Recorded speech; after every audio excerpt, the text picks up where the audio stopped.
In the United States of America lies a large industrial city, a site of one of the world's largest slave labor camps.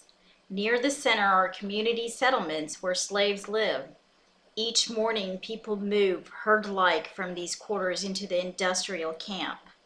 Each one is in his or her station by 7:30 a.m. Here, they report to their masters for their day's duties. Then they remain chained until 5 p.m. when they are released. They have no choice on how many hours they must labor. Sometimes they are required to work overtime until their master tells them when they may leave.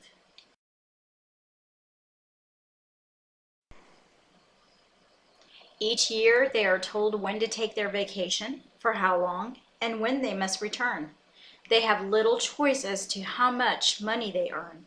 They are allowed very little time for lunch and coffee breaks during these labor hours. They remain in their chains with great fear because the masters can punish them with the layoff whip.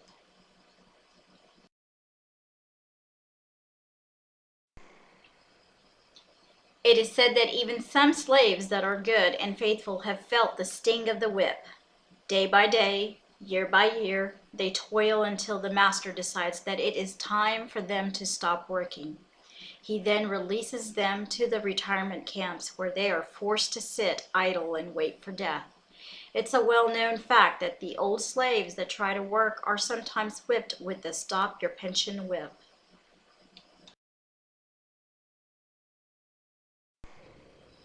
I know these slave camps really exist, for I am a free man who lives among the slaves. I am in business for myself. I am truly free. I rise in the morning called for by my schedule. I decide my own hours. I can even sleep in late while the slaves are at work. I can vacation when, where, and for how long I please.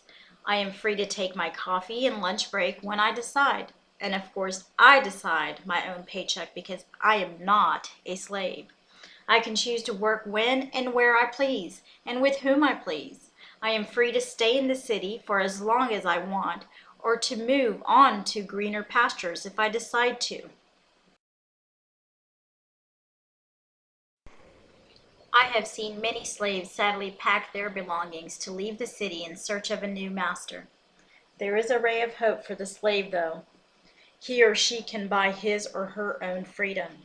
The cost is not high, yet it seems high to those who do not have the courage to pay the price. What is the price? One must be willing to be one's own master. The author to this great piece is unknown.